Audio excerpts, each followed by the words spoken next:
Today's reading is from Lenin. Um, this is Karl Marx, the Marxist Doctrine, Part 1, Philosophical Materialism. Marxism is the system of the views and teachings of Marx. Marx was a genius who continued and completed the three main ideological currents of the 19th century, belonging to the three most advanced countries of mankind: classical German philosophy, classical English political economy, and French socialism, together with French revolutionary doctrines in general. The remarkable consistency and integrity of Marx's views, acknowledged even by his opponents, views which in their totality constitute modern materialism and modern scientific socialism, as the theory and program of the labor movement in all civilized countries of the world, oblige us to present a brief outline of his world conception in general before proceeding to the exposition of the principal content of Marxism, namely Marx's economic doctrine. Philosophical materialism. From 1844 to 45, when his views took shape, Marx was a materialist, in particular a follower of Ludwig Feuerbach, whose weak sides he even later considered to consist exclusively in the fact that his materialism was not consistent and comprehensive enough. Marx regarded the historic and epoch-making importance of Feuerbach to be that he had resolutely broken away from Hegelian idealism and had proclaimed materialism, which already in the 18th century, especially in France, had been a struggle not only against the existing political institutions and against religion and theology, but also against all metaphysics, in the sense of intoxicated speculation as distinct from sober philosophy. Intoxicated speculation and sober philosophy, in quotes. That's from the Holy Family. To Hegel, wrote Marx, the process of thinking, which, under the name of the idea, he even transforms into an independent subject, is the demiurgos, the creator, the maker of the real world.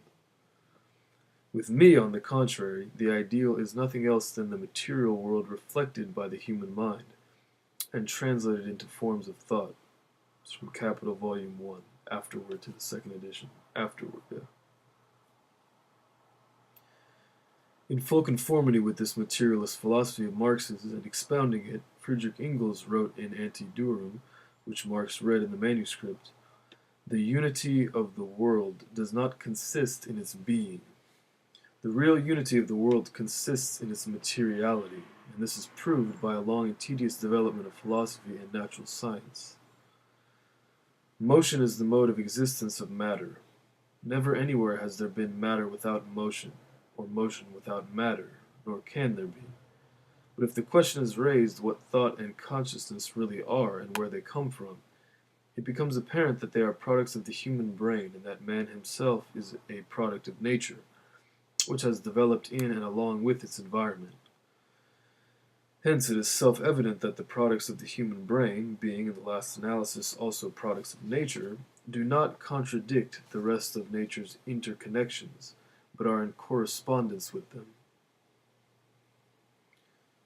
Hegel was an idealist, that is to say, the thoughts within his mind were to him not the more or less abstract images, Abbilder, reflections, Engels sometimes speaks of imprints, of the real things and processes, but, on the contrary, things and their development were to him only the images made real of the idea existing somewhere or other already before the world existed. In his Ludwig Feuerbach, in which he expounds his and Marx's views on Feuerbach's philosophy, and which he sent to the press after rereading an old manuscript written by Marx and himself in 1845 on Hegel, Feuerbach in the materialist conception of history,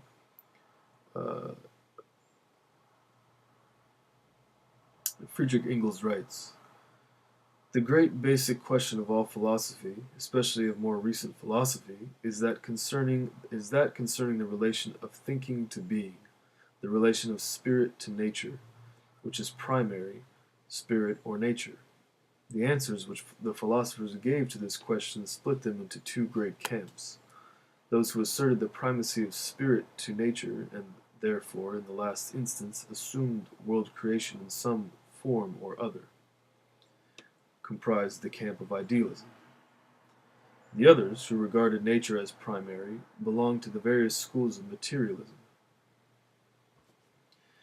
Any other use of the concepts of philosophical idealism and materialism leads only to confusion. Marx decidedly rejected not only idealism, always connected in one way or another with religion, but also the views, especially widespread in our day, of Hume and Kant, agnosticism, criticism, positivism in their various forms, regarding such a philosophy as a reactionary concession to idealism, and at best a shamefaced way of surreptitiously accepting materialism while denying it before the world.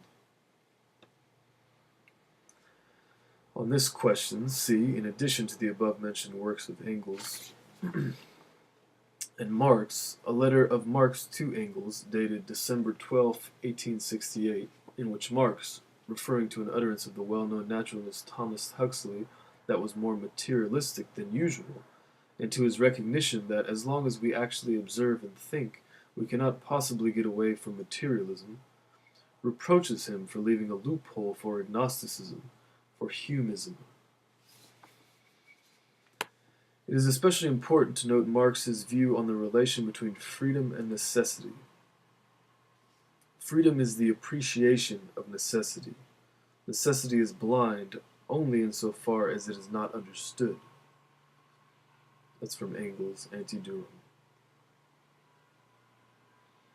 This means the recognition of objective law in nature and of the dialectical transformation of necessity into freedom, in the same manner as the transformation of the unknown, but knowable thing in itself into the thing for us, of the essence of things into phenomena. Marx and Engels considered the fundamental shortcomings of the old materialism, including the materialism of Feuerbach, and still more of the vulgar materialisms of Buchner, Vogt, and Moleschott, to be, 1, that this materialism was predominantly mechanical, failing to take account of the latest developments of chemistry and biology. In our day it would be necessary to add, and of the electrical theory of matter. 2, that the old materialism was non-historical, non-dialectical, metaphysical in the sense of anti-dialectical, and did not adhere consistently and comprehensively to the standpoint of development. And 3, that it regarded the human essence abstractly and not as the complex of all, concretely defined historical, social relations, and therefore only interpreted the world, whereas the point is to change it. That is to say, it did not understand the importance of revolutionary practical activity,